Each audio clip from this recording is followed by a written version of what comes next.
안녕하세요. 오늘은 소설 채널을 운영하고 있는 제가 직접 창작한 이야기를 가져왔습니다. 모든 저작권은 저에게 있으며 개인 소장을 제외한 무단 복제 및 상업적 이용은 허용되지 않습니다.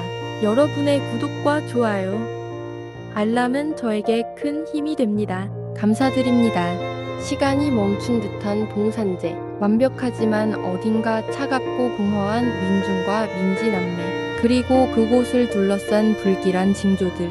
과연 윤서희 선생님은 이 깊은 어둠 속에서 진실의 실마리를 찾을 수 있을까요? 제가 직접 적은 윤서희 선생님의 이야기를 시작하겠습니다. 퇴학이라는 충격과 봉산제의 기이한 고립감. 아이들의 미스터리함에 짓눌려 온몸이 경직된 서희는 답답함과 공포를 이기지 못한 채 차가운 밤 공기라도 마시고자 충동적으로 창문을 활짝 열어젖혔다. 칠흑 같은 어둠 속에서 수백 년 세월을 품은 느티나무의 기괴한 가지들이 살아있는 듯 꿈틀거리며 얽혀 있었다. 그 형태는 마치 이 밤의 봉산제를 수호하는 거대한 그림자 같았다. 그리고 그 느티나무 아래 희미하게나만 얇고 붉은색의 한복 저고리를 입은 여인의 형체가 아른거렸다. 그녀의 모습은 마치 긴 밧줄에 목이 매달린 듯 길게 늘어져 있었지만 이상하게도 바람 한 점 없는 고요 속에서 죽은 듯이 고요했다.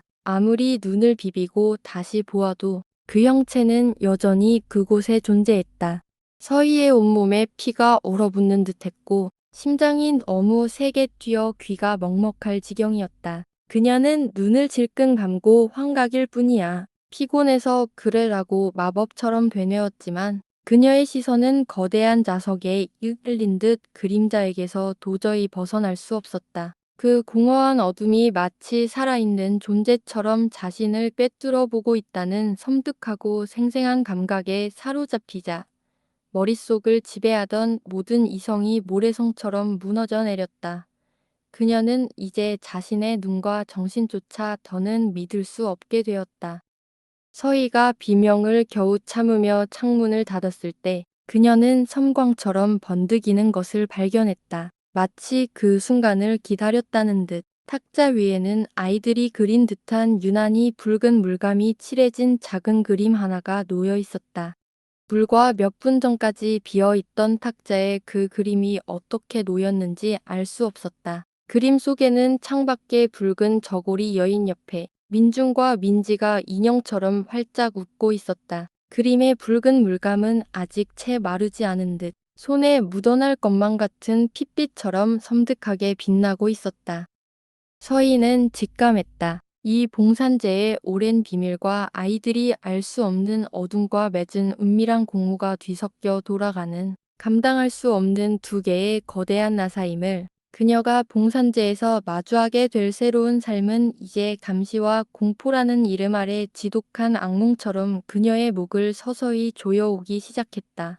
윤서희는 민준의 퇴학 통지서와 핏빛처럼 붉은 아이들의 그림을 누구에게도 들키지 않게 깊숙이 숨긴 채 며칠을 보냈다. 그녀는 봉산제의 완전한 고립 속에서 고용주 이도현 가주에게 그 어떤 도움도 요청할 수 없다는 절망적인 사실을 다시 한번 되새겼다. 그녀의 직감은 이 봉산제의 핵심에 미스터리의 실마리가 숨겨져 있다고 속삭였다. 이제 그녀가 의지할 수 있는 것은 오직 자신뿐이었다. 서희는 답답한 현실을 외면하지 않고 대신 민준의 전임 교사였던 정 씨의 흔적을 찾기 위해 봉산제의 낡은 서고와 별채를 조심스럽고 은밀하게 살피기 시작했다. 마치 고요한 심연 속을 유영하는 잠수함처럼 존재감을 지운 채 움직였다. 윤서희는 민준의 퇴학 통지서와 붉은 그림이 안겨준 충격 이후 밤마다 별채 뒤편에 딸린 낡은 서고를 찾았다. 고용주 이도현은 여전히 소식조차 닿지 않았고 서희는 이제 혼자서 이 미스터리의 뿌리를 캐내야 할 숙명을 짊어진 듯했다.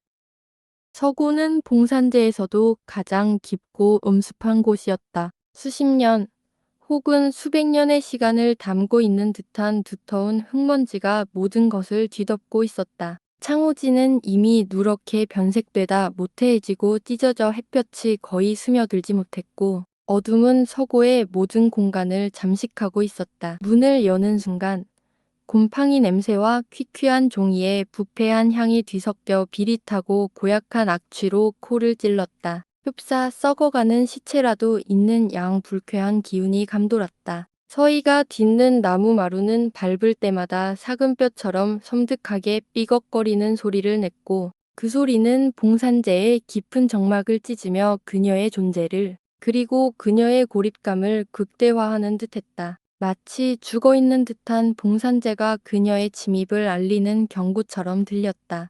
서희는 덜컹거리는 탁자에 등잔불을 놓고 손가락으로 더듬어 먼지 쌓인 장부와 서찰들을 뒤지기 시작했다. 두꺼운 장부를 펼치자 종이의 가장자리가 푸석하게 부스러지며 캐캐 묵은 먼지가 숨 막히게 솟아올랐다. 서희는 손끝에 묻는 흙먼지를 닦을 새도 없이 등잔불에 희미한 불빛에 눈을 가늘게 뜨고 세필로 빼곡하게 적힌 집안의 회계 기록과 하인들의 명단을 쫓았다. 끝없이 이어지는 장부 더미 속에서 마침내 그녀의 손끝이 예상치 못한 것을 발견했다. 한 권의 오래된 서찰 뭉치. 짙은 흙먼지로 뒤덮였지만 희미하게 빛나는 그것은 어떤 비밀을 품고 있는 듯 서희의 손길을 기다리는 것 같았다. 뭉치를 묶고 있던 검은색 묶근은 이미 오랜 시간의 무게에 사가 있었고 서희의 손에 닿자마자 미세한 진동과 함께 툭 하고 맥없이 끊어졌다. 그 찰나의 소리가 봉산재의 숨 막히는 정막을 칼날처럼 찢었고 서희의 심장은 공포와 직감으로 날카롭게 뛰었다. 마치 봉인된 시간을 깨뜨린 죗값을 치르는 듯했다. 하지만 서찰은 정 씨나 김 씨와 관련된 결정적인 기록이 아니라 그저 봉산재 안주인들이 주고받은 일상적인 편지들이었다.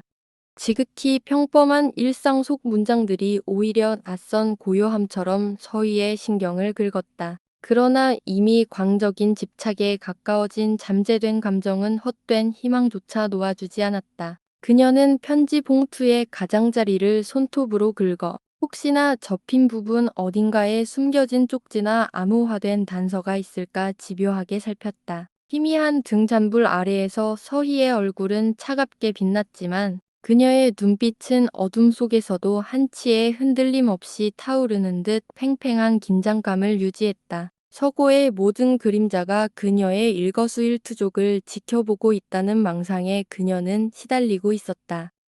밤이 깊어지고 새벽의 기운이 스며들 때까지 서희의 처절한 탐색은 계속되었다. 하지만 봉산재의 침묵은 단단한 철벽처럼 그녀를 가로막았다. 결국 서희가 서고에서 발견한 전임 가정교사 정 씨에 대한 공식적인 기록은 개인 사정으로 인한 사직이라는 단 두 줄의 문장이 전부였다. 마치 아무것도 감출 게 없다는 듯 간결한 그 완벽한 형식의 글자가 서희의 공포를 극대화했다. 봉산재의 오랜 관행과 아이들의 섬뜩한 완벽함이 주는 위화감을 이미 온몸으로 느끼고 있던 서희는 이 간결한 문장이 역설적으로 봉산재의 가장 잔혹한 거짓말임을 깨달았다. 진실은 공식적인 기록 너머에 이 봉산재의 썩어가는 벽 안에 산채로 갇혀 있음을 그녀는 확신했다.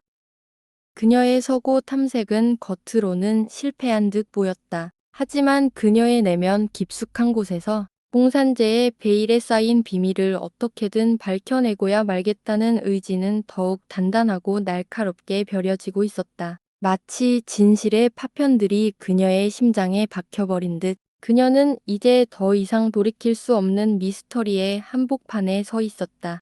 서고에서의 탐색 이후 윤서희의 내면은 봉산재의 숨겨진 진실에 대한 집념으로 가득 차 있었다. 하지만 그녀의 직감은 박씨 할머니의 미묘한 태도에서 더욱 큰 불안을 일궈냈다. 할머니는 이제 서희와 눈이 마주칠 때마다 섬뜩할 만큼 빠르게 시선을 거두었고 특히 낡은 서고 근처에는 마치 영험한 기운이 서린 금단의 땅인 양얼신도 하지 않았다.